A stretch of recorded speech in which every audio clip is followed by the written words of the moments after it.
తెలుగు రాజ్యం ప్రేక్షకులకు హృదయపూర్వక స్వాగతం. నేను మీ చిల్లగట్టు శ్రీకాంత్ కుమార్. రాస్తూనే ఉందాం 4వ భాగానికి స్వాగతం.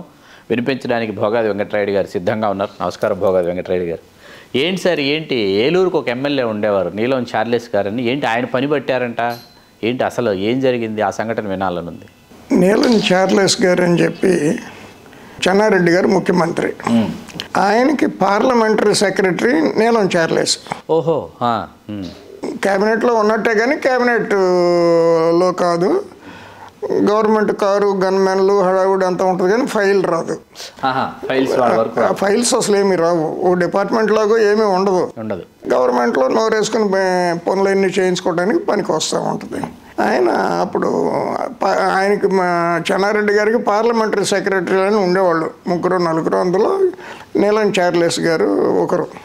మనకి ఇప్పుడు బాబు మోహన్ గారు ఉన్నారు కదా, మినీ బాబు మోహన్ లాగా ఉండేవారు ఆయన. Same ditto. ఇప్పుడు బాబు మోహన్కి లాల్చీ పైజమా వేస్తే పెద్ద నీలం చార్లెస్ లాగా ఉంటారు ఈయన. ఆయన చిన్న బాబు మోహన్ లాగా ఉండేవారు. చాలా ఫ్రెండ్లీగా ప్రెస్తో చాలా అభిమానంగా ఉండేవాడు. సో మేము ముగ్గురు, నేను, వల్లీశ్వరు, శ్రీహరి, మంత్రి ప్రగడ శ్రీహరి చాలా యాక్టివ్. ఊరు మొత్తం మీద ప్రెసెంట్ మేము ముగ్గురమేగా. మాతో చాలా ఫ్రెండ్లీగా ఉండేవాడు ఆయన.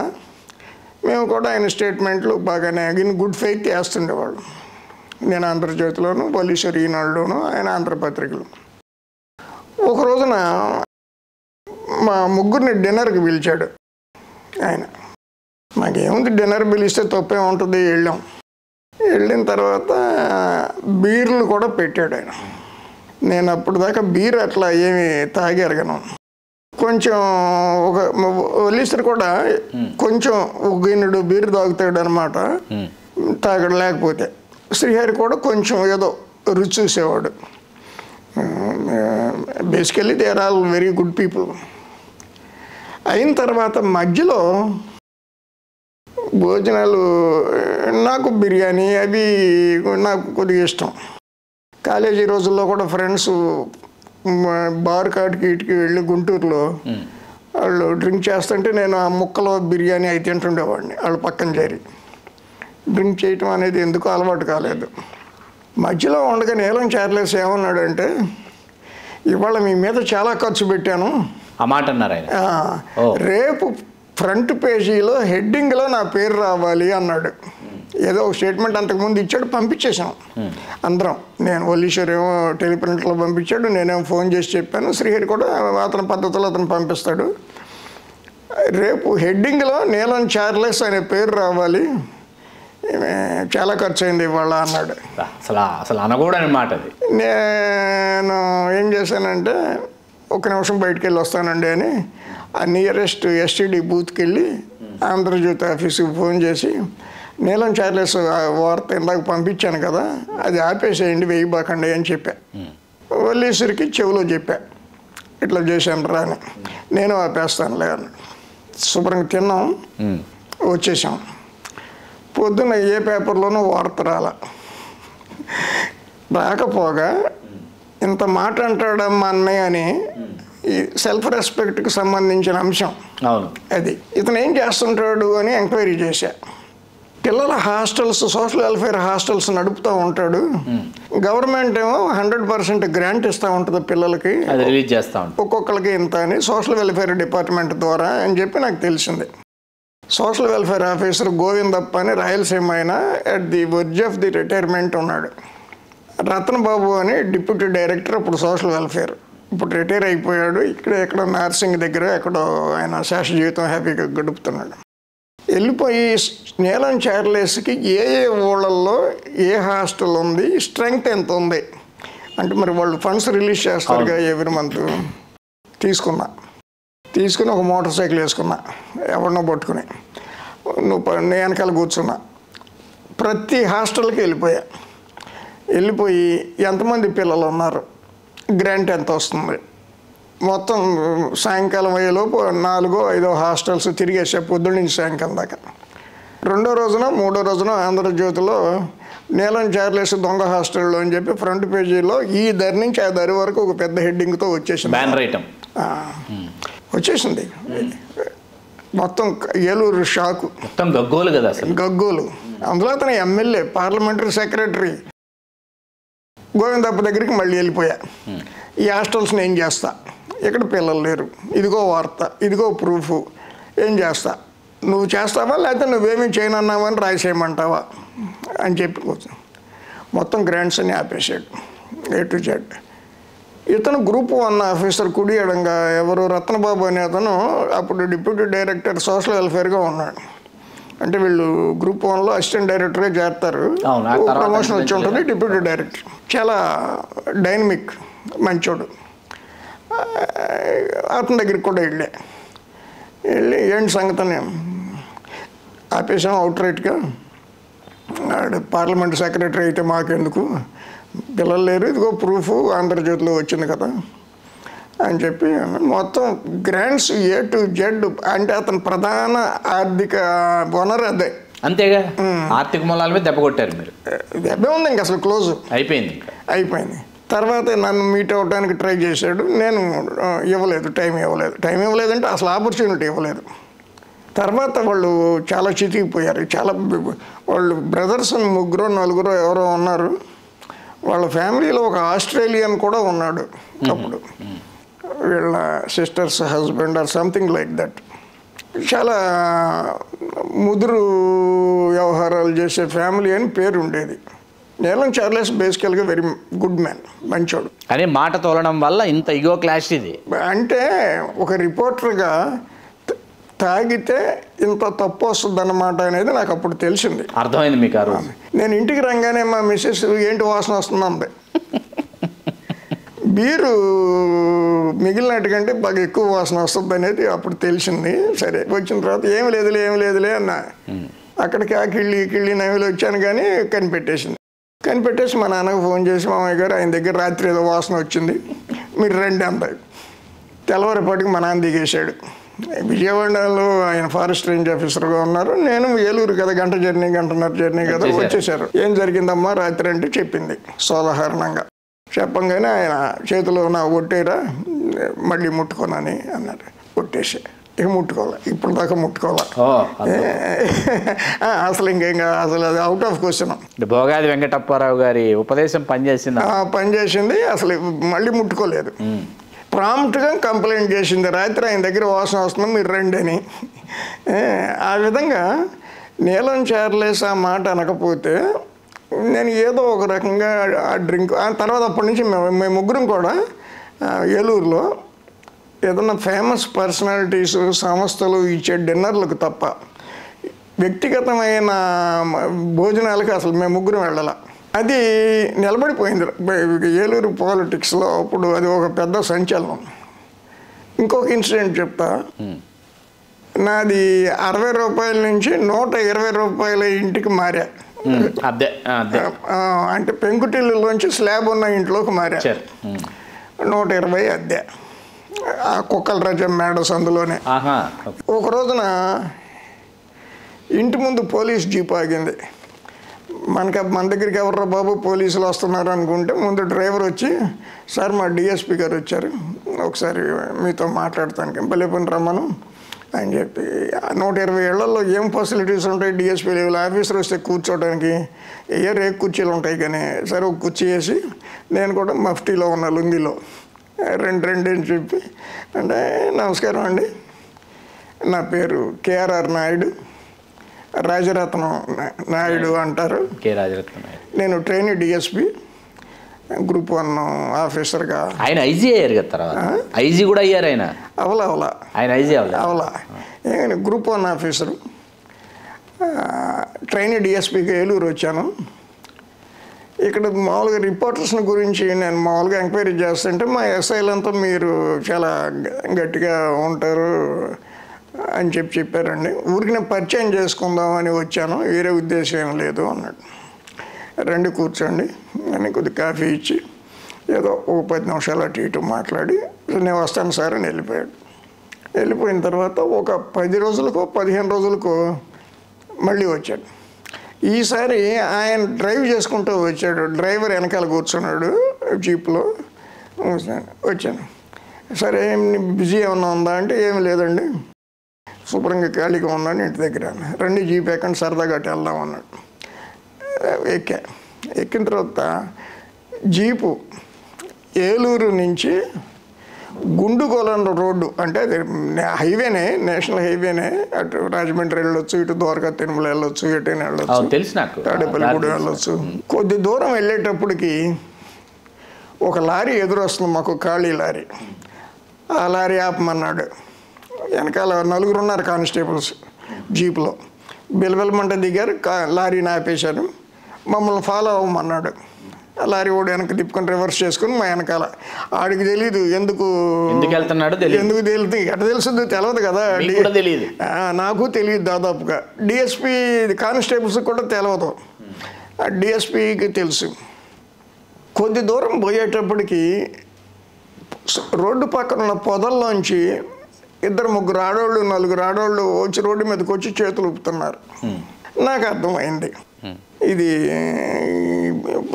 వాళ్ళు ప్రాస్టిట్యూషన్కి సంబంధించిన మహిళలే అనుకున్నాను. వెంటనే జీపు హెడ్ లైట్స్ ఆపేశాడు. ఆపేయంగానే వాళ్ళు జీపు దగ్గరికి వచ్చేసారు, పార్టీ దొరికారు అనుకుని. కానిస్టేబుల్స్ 4 దిగేసి గబగబా 4 లారీ ఎక్కించేశారు. అందుకు లారీని ఫాలో అదే. అట్లా మేము గుండుగొలను, భీమడోలు, నల్లజర్ల అట్లా వెళ్ళేటప్పటికి లారీ నిండిపోయింది. లారీ నిండిపోయింది అంటే అరౌండ్ 30-40 పీపుల్ని పికప్ చేసేసాం. తిప్పండి అన్నాం, తాలూకా పోలీస్ స్టేషన్కి వచ్చేసాం. రాత్రి 2-1 గంట అట్లా అయ్యి ఉంటుంది. పోలీస్ స్టేషన్లో పెద్ద హాల్ ఉంటుందిగా, సిఐ రూమ్ ఎదురుకుండా. ఆ హాల్లో కూర్చోబెట్టేసాం నేల మీద శుభ్రంగా. రైట్ గారు ఇంటర్వ్యూ ఏమైనా చేస్తారా అన్నాడు. వీళ్ళని ఏమి ఇంటర్వ్యూ చేస్తామండి, ఏం సబ్జెక్ట్ ఉంటుంది, పద్ధతి కూడా కాదు అంటే. ఫోటోగ్రాఫరు ఇప్పుడు ఎవరన్నా ఉంటే బాగుండే అని అనుకున్నాం, కానీ సరే కానిస్టేబుల్ని అప్పుడు ఫోన్లు లేవు, వీళ్ళకి కూడా ఫోన్లు అందరికీ లేవు. ఒక కానిస్టేబుల్ ఫోటోగ్రాఫర్ ఇంటికి పంపించి నేను రమ్మన్నానంటే పిలిపిస్తే ఒక ఫోటోగ్రాఫర్ వచ్చాడు. 2 ఫోటోలు తీసాం. తీసిన తర్వాత కానిస్టేబుల్ని పిలిచి ఏం ప్రశ్నలు అడగొద్దు, ఎవరెవరు ఏ క్యాస్ట్ ఒక్క మొక్క అడిగి కాగితం మీద రాసుకుని రా అని చెప్పారు మీరు. నేను డిఎస్పీ గారు బయట వెన్నెల్లో లేకపోతే చీకట్లోనో బయట కూర్చున్నాం, కుర్చీలు వేయించుకుని టీ ఏదో తెప్పించుకుని తాగుతా. రాత్రి 1 గంటన్నర 2 అయి ఉంటుంది. నువ్వేం అడగొద్దు వాళ్ళని, చిన్నతనం చేసే ప్రశ్నలు ఏమి అడగొద్దు, అమ్మ మన క్యాస్ట్ ఏంటి అని అట్లా అడగండి. ఆ 40 మందిని ఆ కాగితం పట్టుకొచ్చి నాకు ఇవ్వండి. వాళ్ళ పేర్లు కూడా మీరేం రాయొద్దు, 1వ నంబరు కాపు 2 అని అట్లా నంబర్లు వేసుకుని ఆడపిల్లలకి వాళ్ళని పట్టుకొచ్చి నాకు ఇవ్వండి. మేము మాట్లాడుకుంటుండగా ఒక అరగంటకి అతను స్లిప్ పట్టుకొచ్చాడు. దాంట్లో అన్ని కులాల వాళ్ళు ఉన్నారు. అందులో బ్రాహ్మణులు ఉన్నారు, వైశ్యులు ఉన్నారు, కమ్మవారు ఉన్నారు, కాపులు ఉన్నారు, ఎస్సీలు ఉన్నారు, బీసీలు ఉన్నారు, రెడ్లు ఉన్నారు. ఒకటి కాదు. ఏం చేద్దాం సార్ వీళ్ళనే అన్నాడు. పంపించేయండి సార్. ఏం చేసేది ఏంటి అన్నారు. పంపించేయండి విడుదల అన్నాను. కానీ ఆయన ఇట్లా తెచ్చాం కదండి, రేపేదో ఫైన్ వేయించి పంపిద్దాంలే అంటే నేను ఇంటికి వెళ్ళిపోతానండి, ఇంకా నేను చేసేది ఏం లేదు కదా అన్నాను. నన్ను జీపులో ఇంటికి పంపించేశాను. అయిన తర్వాత ఏం చేశానంటే మా 6గురిలో ఆంధ్రజ్యోతిలో సెలెక్ట్ అయిన మారేమండ సీతారామయ్య గారు అని ఆయన ఆంధ్రజ్యోతిలో నుంచి బయటకు వచ్చేసి, ఇక్కడి నుంచి నేను చెప్పనా, వద్దులే మీరే చెప్తారా, ఆదివారం అనే ఒక మ్యాగజైన్కి కందనాతి చెన్నారెడ్డి గారు ఎవరో దాన్ని నడిపేవారు, దానికి ఎడిటర్గా వచ్చేసాడు ఆయన. మారేమండ సీతారామయ్య గారు ఆదివారానికి వచ్చారు. ఆదివారానికి వచ్చారు మారేమండ సీతారామయ్య. ఆదివారం అనే పత్రిక. అవును. అది యాక్చువల్గా సండే అనే కలకత్తా నుంచి వచ్చే పత్రికకి చిన్న ప్యారడీ లాగా ఈయన ఆదివారం అని పెట్టారు. చాలా సూపర్ హిట్ అయ్యి చాలా పెద్ద. నేను అదే అక్కడి నుంచి నేను చెప్పనాను ఎందుకన్నానంటే, మేము చిన్నతనంలో ఆ వయసుకి మేము చదివిన పత్రికల్లో ఇదో పత్రిక, ఆదివారం, కమెండో, ఎన్కౌంటరు, వెరైటీ, ఇవే. అదే ఆదివారం పత్రికలో సెంటర్ స్ప్రెడ్ కింద వేసాడు, ఆకలికి కులం తెలియదు అనేది హెడ్డింగ్. ఎందుకంటే అన్ని కులాల వాళ్ళు ఉన్నారు దాంట్లో. అద్భుతమైన శీర్షిక పెట్టి నాకు బాగా తృప్తినిచ్చిన స్టోరీ. అంటే అలా చేసే పని కాదు, దాన్ని నేను ఎక్స్పోజ్ చేసిన తీరు నాకు చాలా తృప్తి ఇచ్చింది. కేఆర్ఆర్ నాయుడు అక్కడ ఉన్నంతకాలం అసలు నన్ను ఎంతో గౌరవంగా చూసేవాడు. నాకు ఎంత ఆశ్చర్యం వేసేదంటే, నేను చాలామంది డిఎస్పీలని, ఏఎస్పీలని, ఎస్పీలని, డిఐజీలని, ఐజీలని, డీజీపీలని వాళ్ళందరినీ చూసి ఉన్నా. అప్పుడు అంతమందిని చూడకపోయినా ఇప్పటికి అంతమంది అయి ఉంటారు కదా. వాళ్ళల్లో మీ అభిమానులు కూడా ఉన్నారు. నా పట్ల చూపించిన గౌరవం నాకు చాలా ఆశ్చర్యం వేసేది. నా కులం కాదు, సరే అప్పుడు కులాల ప్రస్తావన లేదు, చుట్టం కాదు, మా ఏరియా కాదు, మా ప్రాంతం వాడు, నా ఊరోడు కాదు, కానీ చాలా అభిమానంగా, చాలా గౌరవంగా, ఎప్పుడన్నా బై మిస్టేక్ పొరపాటున నేను ఏదన్నా ఫోన్ చేసి చిన్న పని ఏదన్నా చెప్పినా చాలా అటెంటివ్గా, అంటే రాయుడు గారు అబద్ధం చెప్పడు, లేకపోతే తప్పుడు చెప్పడు అనే ఒక భావనలో ఉండేవాడు ఆయన. అది నాకు చాలా తృప్తి ఇచ్చిన సంఘటన. 2, ఒకసారి వల్లీశ్వర్ గారిని కళ్ళనీళ్ళు తెప్పించా. మీరు అది మొహం ఇంతలా ఉబ్బిపోయింది, ఏదో శారిడన్ ట్యాబ్లెట్ లాగా వేసుకుంటే రియాక్షన్ ఇచ్చేసి ఇంతంతలా పెదాలు, ఇంతంత కనుబొమ్మలు, ఇంత బొగ్గలు అటు అయిపోయాడు అనమాట, సినిమాల్లో మేకప్ చేసిన వాళ్ళలాగా. ఏం జరిగిందంటే, ఇద్దరం ఫ్రెండ్స్ ఒక ఇంట్లో సభ్యులం. అటు వచ్చి మా ఇంట్లో కూర్చుని మా మిసెస్తో కాఫీ పెట్టించుకు తాగిన రోజులు ఉన్నాయి. నేను పెళ్ళికి నేను వెళ్ళినోడిని విశాఖపట్నం. ఆ అమ్మాయి నాకు బాగా చెల్లె లాంటిది, వల్లీశ్వర్ వైఫ్ లలిత. అయితే స్నేహమే, తమ్ముడే, పేకాటే. ప్రొఫెషనల్ అంటే నేను ఎందుకు చెప్తున్నానంటే, దీంట్లో ఉన్న ప్రొఫెషనలిజం గురించి తెలియాలని చెప్తున్నా, గొప్ప గురించి కాదు. అండ్ నేనేం చేసేవాళ్ళం అంటే, ఒకళ్ళు తెలియకుండా ఒకళ్ళు న్యూస్ కోసం తిరిగేవాళ్ళం, ఎక్స్క్లూజివ్ న్యూస్ కోసం. అటేమో ఈనాడు, టెలిప్రింటరు, అడికి ఒక అటెండరు, ఒక ఆఫీసు బిల్డప్. నేను ఏకో నారాయణ, ఆంధ్రజ్యోతి, నాకు ఇంకెవరు అసిస్టెంట్స్ ఉండరు. అయినా కూడా ఈనాడుతో పోటీ పడేవాడిని. అదేం చేశాడు, జూనియర్ కాలేజీలో ఒక అతను కాళ్ళు చేతులు చచ్చుబడిపోతున్న దశలో ఇంటర్మీడియట్ ఎగ్జామ్ రాస్తున్నాడు. ఆ వ్యాధి 1,00,000 మందికో 2,00,000 మందికో ఒకటికి వస్తుంది. రాస్తుంటే వీడు వెళ్ళిపోయి ఫోటోలు తీసేసుకుని ఆ ప్రిన్సిపల్తో మాట్లాడేసి, ఎక్స్క్లూజివ్ స్టోరీ, చాలా గ్రేట్ స్టోరీ కదా, కాళ్ళు లేవు చేతులు, హ్యూమన్ స్టోరీ, నేల మీద కూర్చొని పాములాగా చుట్టుకుని రాస్తున్నాడు. Human story. అతను ఇంకొక 3 నెలలు 4 నెలల కంటే బతకడం. అయినా కూడా he's writing the exam for intermediate. మా ఇద్దరికి ఒకటే ఫోటో స్టూడియో, ఫోటోలు తీయించుకోవడానికి కృష్ణా స్టూడియో అని ఉండేది. దాని ముందు నుంచి వెళ్తుంటే ఆ స్టూడియో ఉంటుంది పక్కన. ఒకసారి ఆగి 2 నిమిషాలు మాట్లాడి వెళ్తాం అలవాటు. ఆడు ప్రెస్ ఫోటోగ్రాఫరు, అందరికీ తీస్తుంటాడు. రాము అని ఉన్నాడు ఫోటోగ్రాఫరు, పెద్ద ఆయన పేరు కృష్ణ గారు, ఆయన చాలా పెద్ద ఆయన. కొడుకులు, ఏంటి రాము విశేషాలు అన్నా అంటే, మీరు కూడా తీయించారా ఫోటోలు అన్నాడు. తీయించాను కానీ నాకు పెద్దగా బాగా రాలేదు, వల్లీశ్వర్ తీయించాడా అన్న. అంటే నాకు టక్కన లైట్ వెలిగింది, మీరు కూడా ఫోటోలు తీయించారా అనగానే వీడేదో చేయించుంటాడు, లేకపోతే వీడికి ఫోటోల గురించి ఎందుకని అనుకుని నేను బాగానే తీయించాను లేదు తెలవట్లేదు, కానీ మీ ఫోటోలు బాగా వచ్చినాయా అన్న. బాగా వచ్చినాయి, రండి చూడండి అని పిలువ ఆరబెట్టింది, చూపించాడు. ఎక్కడ తీసేవా అన్న నవ్వుతా. జూనియర్ కాలేజీలో కుర్రోడు ఎగ్జామ్ రాస్తుంటే తీయించాను. చాలా బాగా తీసేవా, బ్రహ్మాండంగా ఉన్నాయి, నాయి అట్లాగే ఉన్నాయిలే అని చెప్పి నేను వచ్చేసా బయటికి. వచ్చేసి డ్రమ్మని మళ్ళీ రిక్షా వేసుకుని జూనియర్ కాలేజీకి వెళ్ళిపోయి ఎగ్జామ్ రాస్తున్నాడు కుర్రోడు. ఇంకా 3 గంటల ఎగ్జామ్ కదా, 3 గంటల పరీక్ష కదా, ఇప్పుడు కూడా అంతే ఉంటుంది. రాస్తుంటే ఫోటోలు తీసుకున్నాను. ప్రిన్సిపాల్ని, మా ఇద్దరికి తెలుసు ప్రిన్సిపాల్, ఎంత తెలుసు అంటే చాలా గొప్పగా మా ఇద్దరి గురించి. అంతా కూడా ప్రొఫెషనల్గా పనిచేసిన వాళ్ళం కదా, నో ఫేవరిజమ్స్, నో క్యాస్టిజమ్స్, నో డబ్బులు ప్రమేయం అవి ఏమి ఉండేవి కాదు కదా, ప్యూర్ జర్నలిస్టులు. అందుకని చాలా గౌరవంగా చూసేవారు ఊళ్ళో ప్రతి ఒక్కళ్ళు. మా ముగ్గురిని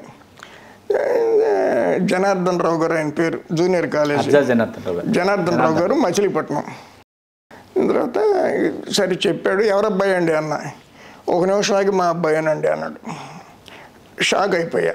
వాళ్ళ అబ్బాయి, సొంత కొడుకు, కళ్ళ ముందు అట్లా ఉంటే ఎట్లా ఉంటుంది. వెంటనే నేను వేరే ఫోటోగ్రాఫర్, వీటితో కాకుండా వేరే స్టూడియో, మెట్రో స్టూడియో అని ఉంది, ఇది కృష్ణా స్టూడియో. మెట్రో స్టూడియోలో ప్రభా అని ఉంటాడు కుర్రాడు, అర్జెంట్గా రావయ్యా అంటే మోటార్ సైకిల్ ఏదో ఉంది, వచ్చాడు. టకా ఫోటోలు తీసేసాడు. స్టేషన్కి ఆడితో పాటు స్టూడియోకి వెళ్ళిపోయా. దగ్గరుండి డెవలప్ చేయించుకుని అటు నుంచి అటు బస్ స్టాండ్కి వెళ్ళిపోయి బెజవాడ వెళ్ళిపోయా. సంఖలో పెట్టుకుని వార్త. ఇక ఇంటికి వెళ్ళిపోయారు. ఇంటికి కూడా కమ్యూనికేషన్ లేవు, ఫోన్లు ఉండవు కదా అప్పుడు. మా ఇంటికి ఇంకా ఫోన్ కూడా రాలేదు ఏలూరులో. సరే నేను బస్ స్టాండ్కి వెళ్ళిపోయి నాన్ స్టాప్ ఎక్కేసి విజయవాడ వెళ్ళిపోయి ఎడిటర్ దగ్గరికి వెళ్ళిపోయి నండూరు రామ్మోహన్ రావు గారు. ఇంకా ఈవినింగ్ ఎడిషన్ రెడీ అవ్వాల.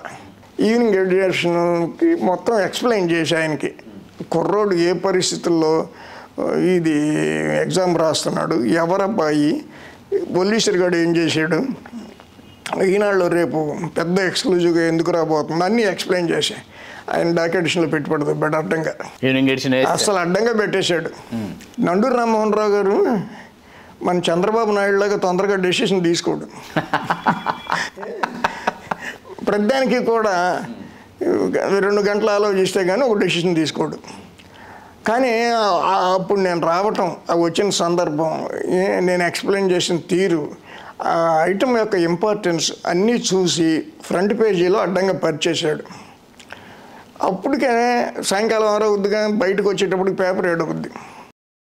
నేను రాత్రి సిటీ బస్సు ఆర్టీసీ బస్సు ఎక్కేసి ఏలూరు వచ్చేసి రాత్రి 11ంటికో 12ంటికో తిని నిద్రపోయా. పోలీసులు వాడికి మెసేజ్ వచ్చింది, ఆంధ్రజ్యోతిలో వచ్చింది అని. పొద్దున్నే పేపర్ చూసుకుని అటు గుండె ఆగిపోయింది. చూసుకుని వాళ్ళు ఈనాడు ఏం చేశారంటే ఆంధ్రజ్యోతిలో వచ్చింది కదా అందుకని ఆపి ఉంచారు వాడి వార్త వేయకుండా. చచ్చిపోయింది, ఇంకా వార్త వేయలేదంటే అయిపోయిందిగా. 7:30-8ంటికి మా ఇంటికి వచ్చాడు. ఆడికి చిన్న లోనా ఉండేది, ఆ లోనా వేసుకుని వచ్చేసాడు. ఆ లోనా మీద బొత్త వేసుకుని చక్క వినాయకుడు ఎలికి మీద తిరిగినట్టు తిరుగుతుండేవాడు ఏలూరులో. ఇప్పుడు మన ఇంటర్వ్యూ అంతా చూస్తాడు. ఇప్పుడు ఆయన చూస్తే చూడలేమండి, ఏమన్నా అబద్ధం చెప్తే. అబద్ధాలు కాదు నిజాలే. ఇప్పుడు నేను ఏదన్నా అబద్ధం చెప్తే, సపోజ్ మీరు మంచోళ్ళు అని చెప్పాను అనుకో, ఏంటంటే ఇంత అబద్ధం చెప్పాడు శ్రీకాంత్ని పట్టుకుని మంచోడు అన్నాడు రాయుడు గారు అని అంటారు. అట్లా అబద్ధాలు నేను చెప్పట్లేదు కదా, ఉన్న ఫ్యాక్ట్ చెప్తున్నా. వచ్చాడు. సరే మా మిస్సెస్ రండి కాఫీ తాగుతుంది కానీ అన్నాయి. కాఫీ కాదు ఏడు రాయుడు అని అన్నాయి. నిద్రపోతున్నాడు అండి, లేకలేదు అని. లేచి ఏంటి అట్టున్నావు అన్నా అంటే, ఏంటి అది ఏం పని అదే అన్నాడు. అదేం పని ఏంటి, నేను నిద్రపోతుంటే తప్పేంట్రా బాబు అన్నా. అంటే ఆ వార్త నీకు ఎవరిచ్చారు ఆ ఫోటోలు అన్నాడు. ఒకటి ఇచ్చేది ఏంటయ్యా, నేను వెళ్ళి తీయించుకున్నాను అని చెప్పా. నిజం చెప్పు, కృష్ణా స్టూడియోలో దొంగతనం చేసేవా చేయలేదా అన్నాడు. చేయలేదురా, నేను సొంతంగా మెట్రో స్టూడియోతో తీయించుకున్నాను ప్రభాతో, కావాలంటే అడుగు అని చెప్పా. ఇది మంచి పద్ధతి కాదు, నేను కష్టపడి స్టోరీ సంపాదించాను, నేను ఏమైనా వద్దన్నానంటే, నేను ఏమైనా అడ్డం పడ్డానంటే, నీ పద్ధతిలో నువ్వు సంపాదించుకున్నావు, నా పద్ధతిలోనే సంపాదించుకున్నాను అని చెప్పా. చెప్తే తలంతా అసలు పట్టేసింది నాకు, చాలా అనీజీగా ఉంది అన్నాడు కూర్చుంటా. ఓ పని చేయి బేబీ, డిస్ప్రిన్ ట్యాబ్లెట్ ఒకటి, వీడికి డిస్ప్రిన్ అని ఒకటి ఉంటుంది ట్యాబ్లెట్, తలనొప్పి తగ్గుద్ది. నేను ఎప్పుడైనా తలనొప్పిగా ఉంటే నేను డిస్ప్రిన్ వేసుకుంటే నాకు ఒక 1/2 గంట 10 నిమిషాల్లోనే రిలీఫ్ వస్తుంది. ఓ డిస్ప్రిన్ వీడికి వేసుకుంటాడు, నాకు కాఫీ కూడా ఇవ్వన్నా. డిస్ప్రిన్ వేసుకున్నాడు. అంత ఒత్తిడికి గురయ్యాడు. ఒత్తిడి అంటే మామూలు ఒత్తిడి కాదు, అది మామూలు స్టోరీ కాదు, ఏలూరు బద్దలైపోయే స్టోరీ. సో ఇంటికి వెళ్ళాడు. అరగంటకి వాడికి రియాక్షన్ వచ్చేసి ఎంత పెద్ద, ఓహో అలా వచ్చింది రియాక్షన్. ఆ డిస్ప్రిన్ ట్యాబ్లెట్కి పెదాలు ఎంత లావు వినాయకుడికి, మళ్ళీ కళ్ళు ఇంతంత, బొగ్గలు ఇంతంత, తల ఇట్లా మొత్తం అంతా ఉబ్బిపోయింది. మళ్ళీ వచ్చాడు మోటార్ సైకిల్ వేసుకుని, నువ్వు ఇందాక ట్యాబ్లెట్ ఇచ్చావు కుట్రతోను చూడు నాకు ఎట్ట అయిపోయాను. అట్నుంచి మీ ఇంటికి రావడం కదా, హాస్పిటల్కి వెళ్ళాలి కదా ముందు, మళ్ళీ మీ ఇంటికి రావడం ఏంటి, కావాలని ఏదో చేశానని చెప్పి అపోహకు లోనయ్యి నా మీద ఫైటింగ్ అని వచ్చాడు. దూరమేం కాదు, 2 ఇళ్ళు 2 ఫర్లాంగుల దూరంలో ఉంటాయి. వాళ్ళతోనే వాళ్ళ సొంత ఇల్లు, నేను అది కొద్ది సందులో పక్క సందులో కొంచెం 2 ఫర్లాంగుల దూరంలో ఉన్నా. అట్లా చాలా కాంపిటేటివ్గా పనిచేసేవాళ్ళు. అంతేగా, మామూలు పరిగెత్తడం ఇది అంతే. ఇప్పుడు ఆ వార్త పంపించేసిన తర్వాత అంటే వాడు టెలిప్రింటర్ 10ంటికి మూసేసేవాడు. 10ంటికి మా ఇంటికి రావటం, నేను ఈనాడు ఆఫీస్కి వెళ్ళటమో చేసేవాళ్ళం. 11 దాకా కబుర్లు చెప్పుకుంటే తిరిగేవాళ్ళం. నైట్ హోటల్కి వెళ్తామో, టిఫిన్ చేయటమో, ఇడ్లీ తింటామో ఏదో. కానీ వార్త ఆడేం పంపించాడో నాకు చెప్పేవాడు కదా, నేనేం పంపించేవాడినో. ఆ ప్రొఫెషనలిజం ఉండేది మళ్ళీ మీ ఇద్దరు బాగా బాగా అసలు. ఈ శ్రీహరి పెద్దరికంగా ఇద్దరితోనూ చాలా అద్భుతంగా ఉండేవాడు. అటువంటి కాంబినేషన్ నేను ఈ రోజుల్లో సాధ్యమని అనుకోవటం లేదు. రిపోర్టర్ల మధ్య ఎంత తీసుకున్నావురా నువ్వు జనార్దన్ రావు దగ్గర ఆ స్టోరీ వేయడానికి, మరి నాకు ఇవ్వలేదు ఏంటనే డిస్కషన్లు జరుగుతాయేమో మరి ఈ రోజుల్లో. అయితేను నేను 7 ఏళ్ళు ఉన్నా ఏలూరులో. 7 ఏళ్లలో వల్లీశ్వర్ కానీ, శ్రీహరి కానీ, నేను కానీ ఒకళ్ళ దగ్గర ₹1 తీసుకోవటం కానీ, ఏది ఒక వార్త వేస్తామని, లేకపోతే వెయ్యము అని చెప్పి ₹1 తీసుకోవటం కానీ చేశారు. ఏలూరు ఆప్పము కోడికూరకు బాగా ప్రసిద్ధి కదా. ఆప్పము కోడికూర వాటిని పట్టుబట్టలేదా ఏలూరులో ఉన్నప్పుడు? నేనేం చేయలేదు.